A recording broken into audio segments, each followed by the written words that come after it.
It has been approximately 64 years since the first artificial satellite was put into orbit, the Sputnik 1, and since then we haven't stopped to put more and more satellites into orbit, especially by the United States, Russia, and recently China. However, do you know why the Russians do not use geostationary satellites? Or, for example, why with all the amount of satellites there are, they do not crash with each other?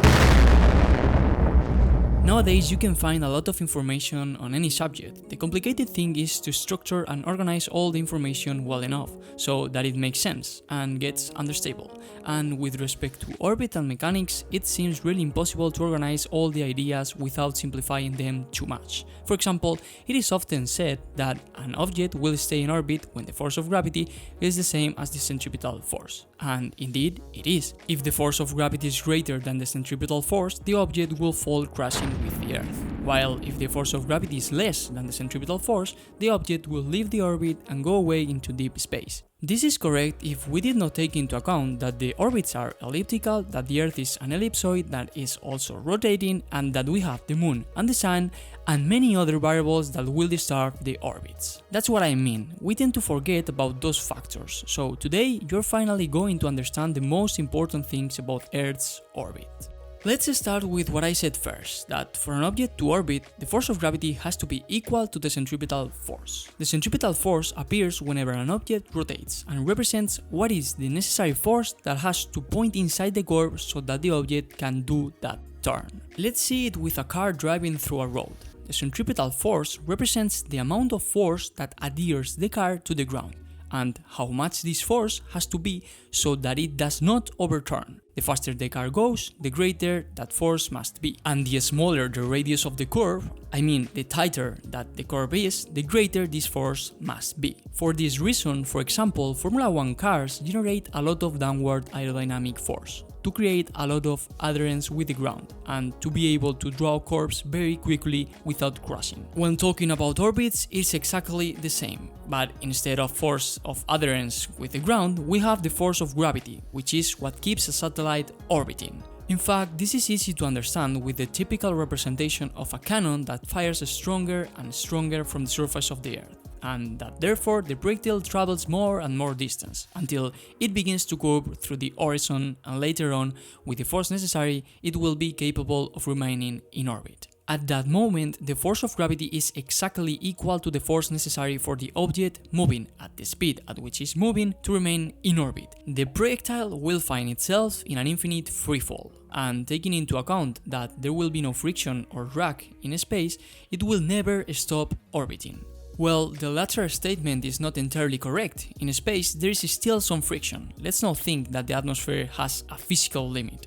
What happens is that with altitude the atmosphere becomes less dense, until there is a point where there is so little air that it is considered basically empty. There is an international consensus that this point is more or less about 100 kilometers of altitude above mean sea level, and this point is known as the Kármán line. But however, above that altitude there is still air, but with very low density. For example, the International Space Station that orbits at an altitude of 400 kilometers, due to the resistance with air, will lose more or less about 2 kilometers of altitude per year in its orbit. But of course, this is corrected by propelling it from time to time. The interesting thing is that if you look at 400 kilometers of altitude, it is nothing compared to, for example, the Moon, that is at a distance of about 400,000 kilometers, and its gravity affects us. So, how can it be that astronauts are floating in space without gravity? Well, because what happens to them is that when they orbit so fast, the centrifugal force they experience is equal to the gravity. They counteract and feel no force, and that is literally orbiting, a freefall as we said before. But if anyone knows a little about the subject, you would have seen that most orbits are elliptical instead of circular. Why is this? Well, the reality is that a circle is a very special ellipse. Ellipses have a parameter that defines them,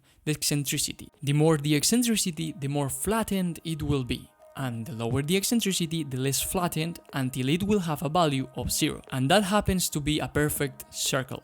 Okay, so let's talk now about elliptic orbits. First of all, we need to name two important points of the orbit. The closest point of the orbit to the Earth is called perigee, and the farthest, just the opposite, is the apogee. Keep this in mind because it is very important when trying to understand everything else. The truth is that most orbits, despite being ellipses, have an eccentricity very close to zero, that at first they look like circles. For example, the orbit of the International Space Station has an eccentricity of 0.00027. So as you see in this computer program, you can get an idea of which orbits can be created, and when I put that eccentricity, it directly approximates into zero, being that a perfect circle. The main difference between an elliptic orbit and a circular one is that in the circular orbit, the distance to the center remains constant. I mean the radius, while in the elliptical, the distance to the focus varies.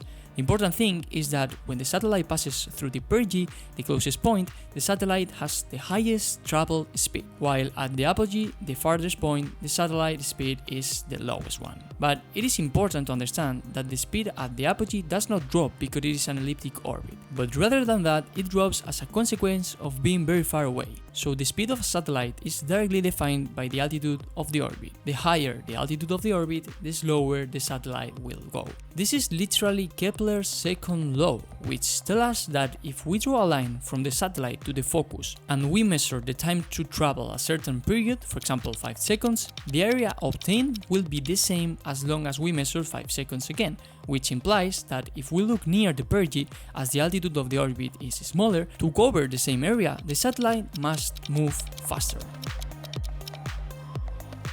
Now we are going to understand what are the ground tracks or satellite path lines that we could see in many movies or documentaries. They represent the projection of the satellite on Earth. That is, they tell you the position of the satellite with respect to the ground. Normally it is usual to see some very simple ones, but we can have some tracks like these ones, much more complicated. But we're going to go little by little until we reach that complexity. For example, the track of a satellite that rotates in the equatorial plane would look like this. As the satellite rotates, it is projected on the map. This is very easy to understand. However, if you look closely, the trace does not end at the same point where it begins.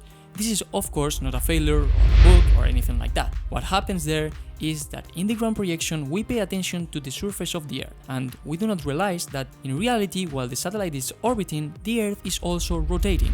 So when the satellite completes a turn of 360 degrees, the Earth has been rotating a little, and for that reason the endpoint will be behind the beginning point. But there are not many orbits in the equatorial plane. The reality is that most have an angle of inclination, known literally as inclination, and this is what makes the traces look like waves, because the satellite, apart from being rotating, it goes up and down. But if you look closely, that gap between orbits still appears, and just the limit above and below marks the angle of inclination of the satellite. For example, the International Space Station has an angle of inclination of 51 degrees. If we put the satellite, we can see that just the limits are that value. Now it is important to understand this next point. Orbits always take as center the center of gravity of the object they are orbiting, which in the case of the planet Earth is obviously in Earth's center. So those type of orbits will be completely impossible to exist. They will need to have the center of the Earth inside. Okay, now it is interesting to look at a polar orbit. These orbits have an inclination of 90 degrees with respect to the equator.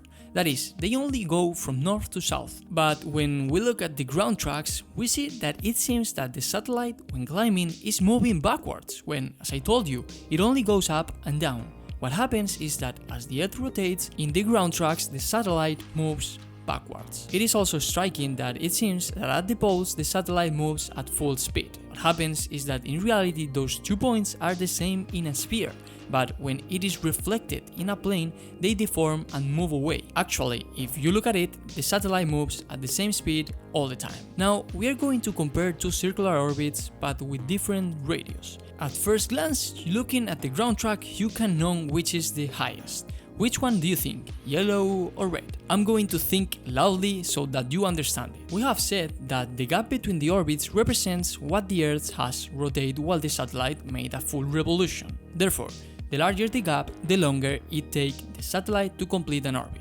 And we have said that the higher a satellite rotates, the slower it will orbit. Therefore, red, as it has a larger gap, means that it takes longer to turn. So yes, the red one is the one that is orbiting higher.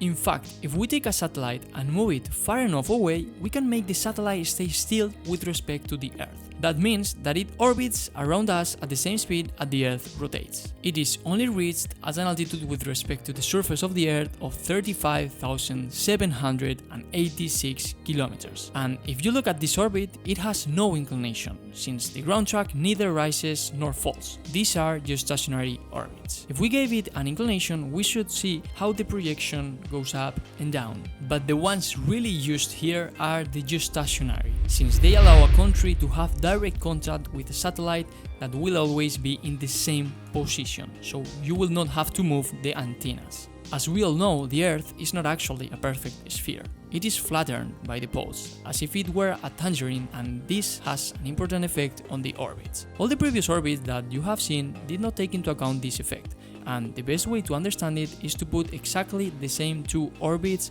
but we make the red one take into account the flattening of the Earth, and the yellow one does not.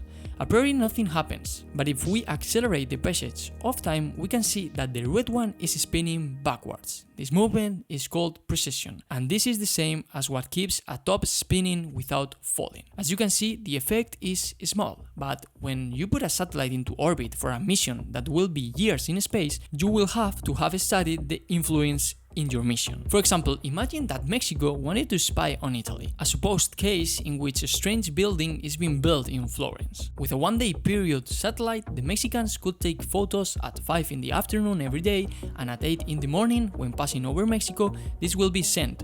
But of course, if the precision is not corrected due to the flattening of the Earth, in a few weeks, the satellite will stop passing over Mexico and Italy, and the mission will lose its sense. Until now, all the orbits have been circular, so the height hasn't changed and the speed is constant. However, be very careful because this is where your head will mind blow. When we put elliptical orbits that also have a lot of inclination, we mix in the traces the changes of speed due to the deformation of the map with the speed changes of an elliptical orbit. Remember that in the perigee the speed is high and the apogee the speed is slow.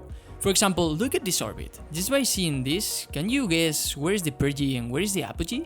It's not that easy. Well, as I said at the beginning, most orbits end up being elliptical, but usually they are not very flat. If they are, it is because that satellite would have been launched for a strange objective. For example, as we have said, geostationary orbits need to be in the equatorial plane. But if you notice, if we put a satellite in the equatorial plane that gives communications to Russia, there will be almost no direct contact, because the Earth is spherical, and that is why the Soviets use a lot of orbits known as tundra. Take a look first at its trace, so you can see that they can be truly confusing. This orbit takes 1 day to go around the Earth, and indeed, it is an elliptical orbit that always makes the apogee coincide with the area that points directly to Russia, in such a way that the satellite is there for a long time. And when it passes through the southern part of the Earth, it passes very quickly since it coincides with the perigee. In this way, the Russians put a lot of satellites in this orbit in constellation to get communications. Another interesting orbit also used by the Soviets is the Molniya, which takes 12 hours to go around.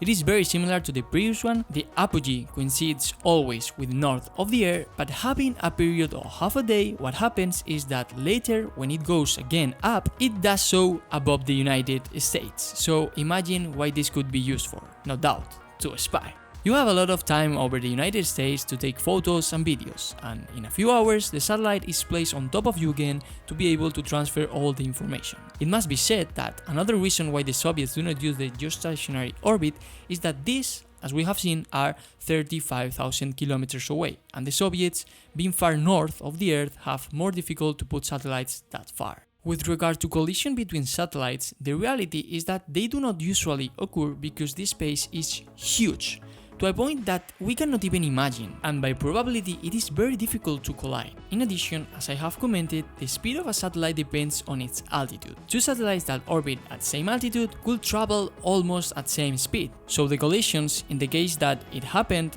would not be in general 1,000 km per hour. Of course, this doesn't mean that these kind of collisions couldn't exist, just that they are not very likely to happen.